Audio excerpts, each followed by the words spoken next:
first, really, is that it has taken the world roughly 30 years to understand the nature of the dilemma that we're now in.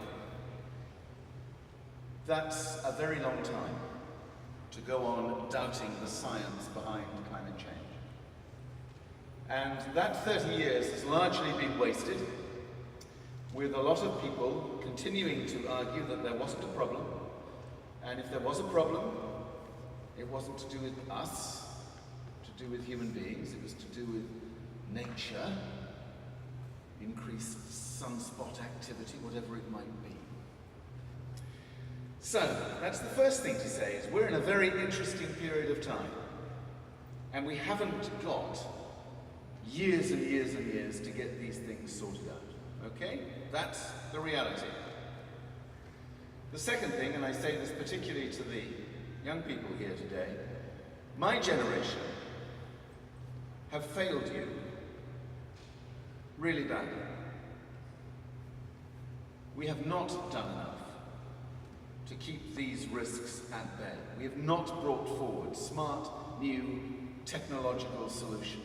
We have not eliminated the waste in our lives.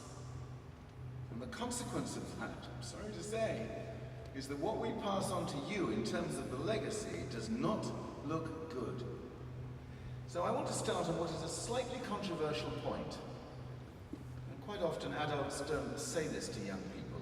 You ought to be unbelievably angry. You just ought to be unbelievably angry. Because we have not done a good job. Is anger a good place to start this debate? Isn't there something more positive that I can tell you about this? And I'm about to tell you there's a lot more positive stuff that we can do.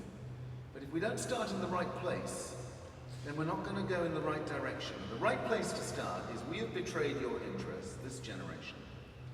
You ought to be angry about that. And you ought to be making absolutely certain that from now on, nothing like that ever happens again. So, that's my first thing.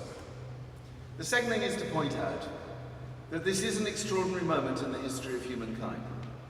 Why is that? I'm just looking around a room like this, and I'm not sure how many countries are here today in this room. Just three, okay? And I'm looking around at this, and I'm thinking to myself, this is a very diverse representation of young people in the world today. It's an opportunity to reflect on the degree to which our countries can cooperate more effectively than we've done in the past. And the funny thing about climate change, and it is a really interesting thing, is that it means we're all going to have to learn to work together much more effectively than we've done in the past. There is no solution to climate change that can be pursued just in one country. We can't do things just in the UK in order to get solutions. They have to be global solutions. And there is no other challenge of that kind in the world today. Nothing else like it. Lots of other big issues globally, but no other big issue involves the total combined efforts of every single nation and every single person in every single nation. So there's nothing else like it. And if you're more of an optimist, and I am basically still an optimist, what this means is that we will find opportunities to work together more effectively than we've done on any other challenge up until now. If we get it right, it means that humankind will be more connected, share more responsibility for each other than at any other point in human history. So, the upside of this massive challenge is that the measures we need to bring forward now could bring us to a greater sense of understanding for the whole of the human family. The third thing is, even as you get a bit angry with us, is to realize that there are solutions available to us today. Climate change looks very big, it looks very scary. The science of climate change, as I'm sure you already know, is extremely problematic, just raises many, many big issues.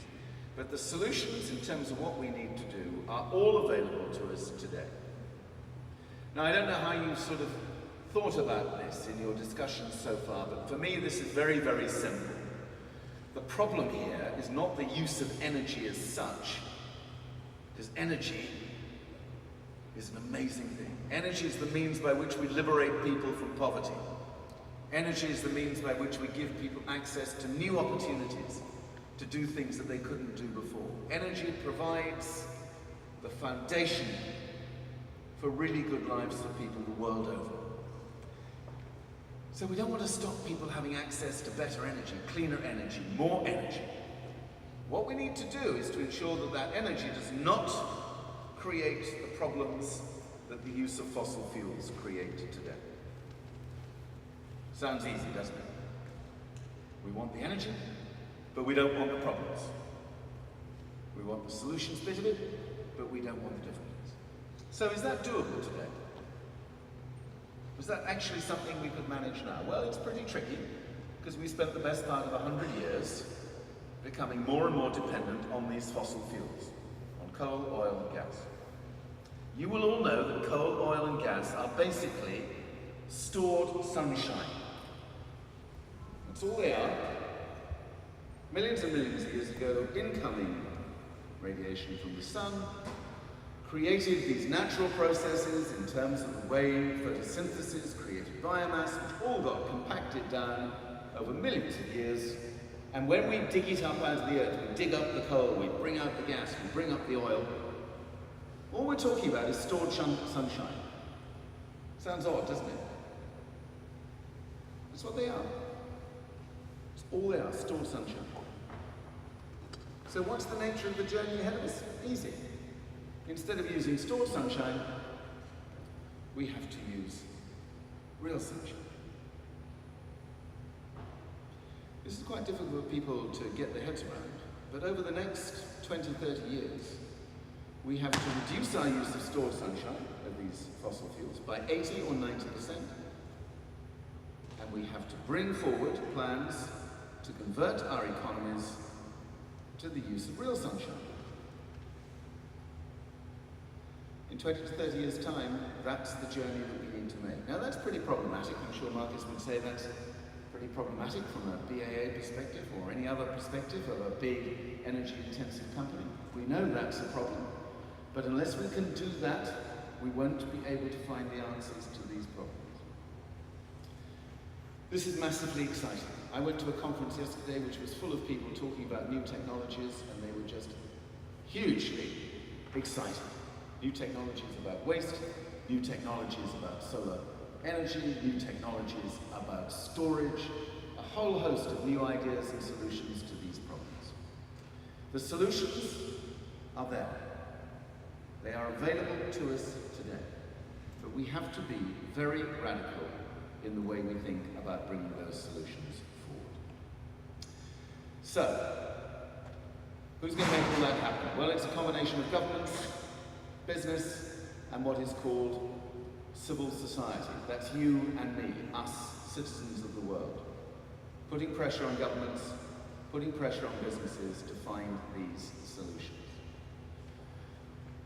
We haven't really got time to go into those details today, but the great thing about what initiatives of this kind is doing is to show the connections between different countries, to share the opportunities, to get a sense of what the future actually holds for people today. And in that respect, it's actually a much more positive, a much more upbeat moment than I can think of for a very long time.